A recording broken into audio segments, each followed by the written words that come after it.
الحمد لله رب العالمين والصلاة والسلام على سيدنا ومولانا محمد خاتم النبيين وعلى آله وأصحابه أجمعين وعلى كل من تبعهم بإحسان إلى يوم الدين. اما بعد، بزرگان محترم اور برادران عزیز، السلام علیکم ورحمۃ اللہ تعالی وبرکاتہ.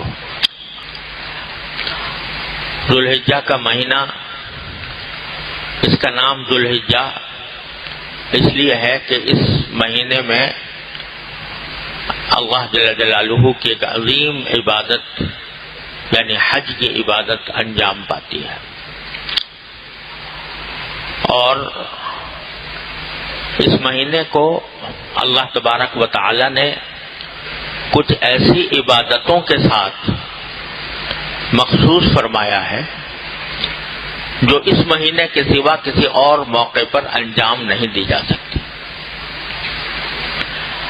یہ اس مہینے کی عظیم فضیلت ہے کہ اس میں اللہ تبارک و تعالی نے وہ عبادتیں مقرر کی ہیں جو اور کسی مہینے میں کسی بھی زمانے میں ادا نہیں کی جا سکتی. اگر کوئی کرے گا تو بدعت ہوگی اور بجائے ثواب کے الٹا نقصان ہوگا. مثلا حج کی عبادت ہے، وہ اسی مہینے میں ہو سکتی ہے، اور کسی مہینے میں آدمی جا کر طواف بھی کرے، سعی بھی کرے، مینا بھی جائے، عرفات بھی جائے، مزدلفہ بھی جائے، اس کی ایک کوڑی قیمت نہیں، کوئی ثواب نہیں. اسی مہینے میں اسی کی معین تاریخوں میں یہ عبادت ادا کی جاتی ہے. اسی طرح قربانی کی عبادت، وہ بھی ذوالحجہ کے مہینے کے 3 دنوں کے ساتھ خاص ہے، 10 ذی الحجہ، 11 ذی الحجہ، 12 ذی الحجہ. اور باقی دنوں میں کوئی آدمی 1000 بکرے ذبح کرتا رہے، وہ قربانی کی عبادت نہیں ہوگی. عام دنوں میں جو لوگ صدقے کرتے ہیں وہ قربانی نہیں ہوتی، وہ تو ایک جانور کو ذبح کیا، اس کا گوشت صدقہ کر دیا.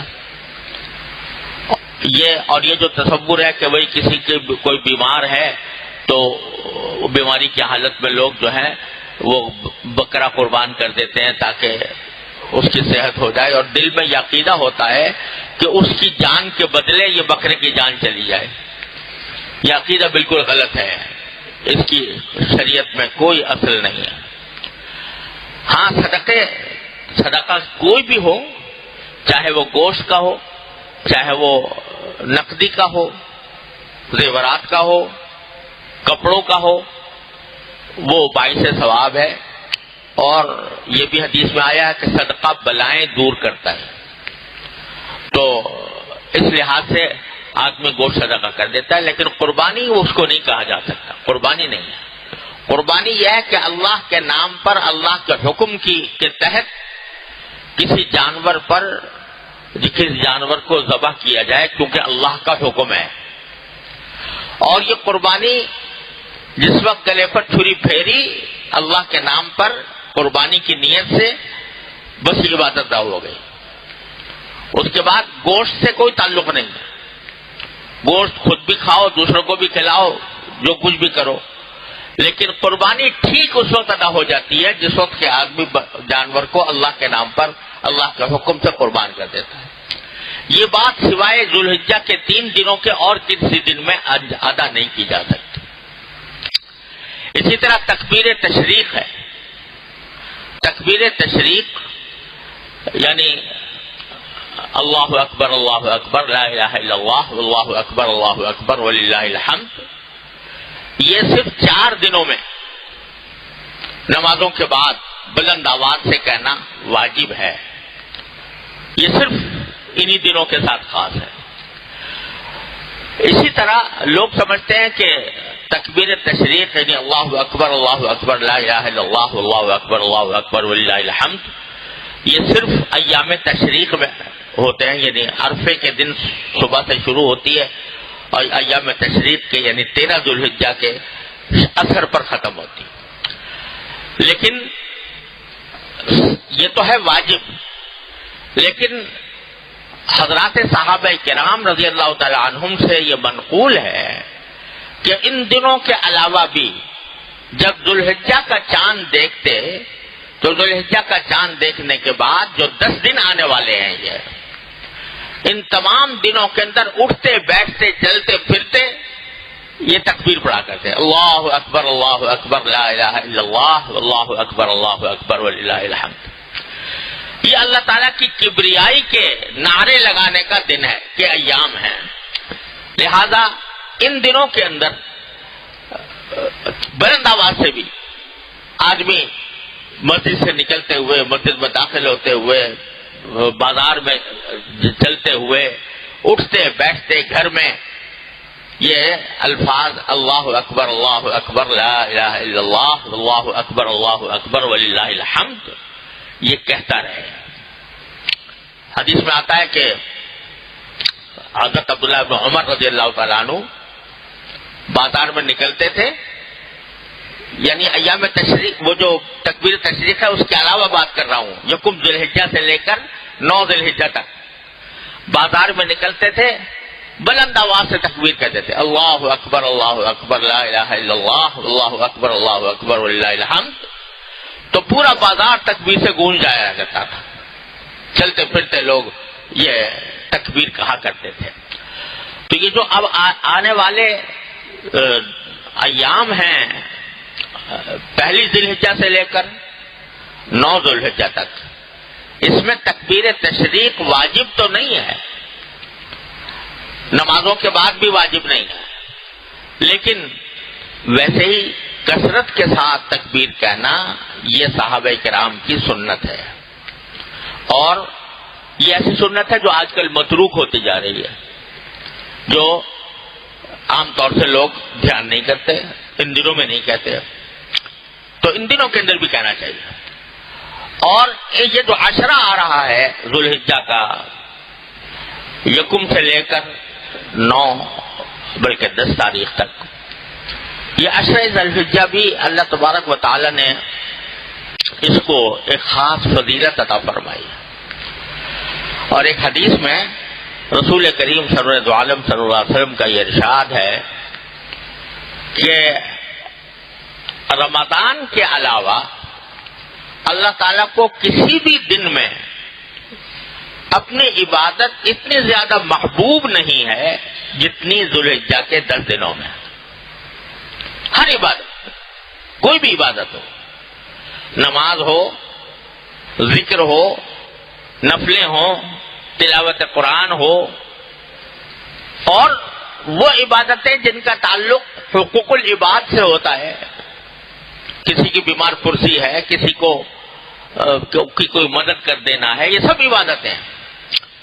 تو کوئی زمانہ اللہ تبارک و تعالیٰ کے ہاں عبادت کے لیے اتنا محبوب نہیں ہے جتنا یہ 10 دن عشرہ ذی الحجہ کے 10 دن. اور پھر اس کی ایک فضیلت یہ بھی بیان فرمائی کہ ان دنوں میں ایک دن کا روزہ 1 سال کے روزے کے برابر ہے. ایک دن کا روزہ 1 سال کے برابر ہے. آپ یکم کو رکھیں، دوسری تاریخ کو رکھیں، تیسری کو رکھیں، اللہ تعالیٰ توفیق دے سبھی ایام میں رکھیں، تو ایک روزہ 1 سال کی عبادت کے برابر ہے، 1 سال کے روزے کے برابر ہے. یہ وہ ایک طرح سے لوٹ کا زمانہ ہے کہ آدمی ایک روزہ رکھ لے اور سال بھر کے روزوں کا ثواب حاصل کر لے. اور یہ فرمایا کہ ایک رات کی عبادت لیلۃ القدر کی عبادت کے برابر ہے. تو ان دنوں میں دن کے اندر روزے رکھنا، رات کے وقت میں نفلیں پڑھنا، رات کی عبادت. عام دنوں کے اندر اگر تہجد کی توفیق نہیں ہوتی تو ان دنوں میں خصوصی اہتمام کر لیا جائے.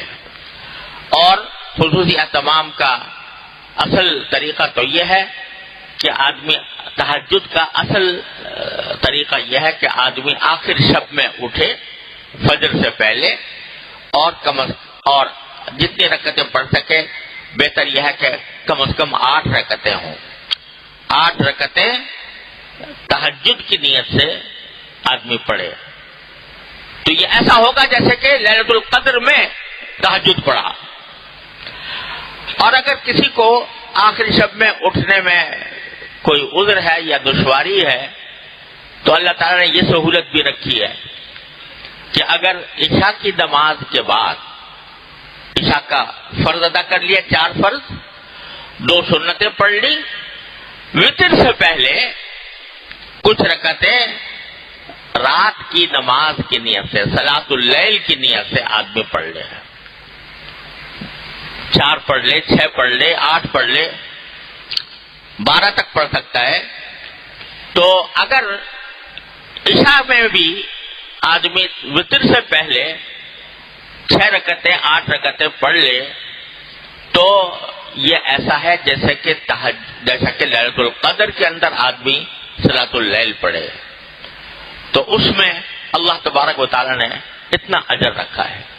ایک طرف یہ فرمایا کہ دن کے وقت میں بھی روزہ رکھنا، اور صرف روزہ رکھنا ہی نہیں بلکہ جو عبادت بھی اللہ تبارک و تعالی جس کی توفیق عطا فرمائے، کوئی بھی عبادت ہو وہ اللہ تبارک و تعالی کے ہاں اور دنوں کی عبادت سے بہت زیادہ محبوب ہے.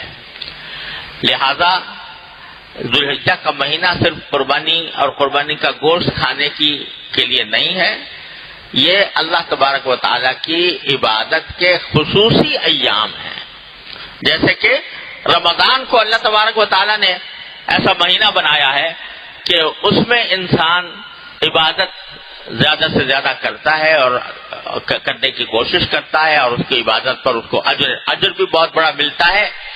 تو اسی طرح اس 10 دن کو بھی اللہ تبارک و تعالی نے ایسے ہی عشر ذی الحجہ، اور یہ جو سورہ فجر کے اندر آیا ہے کہ والفجر وليال عشر، اللہ تعالی نے قسم کھائی ہے فجر کے وقت کی اور 10 راتوں کی.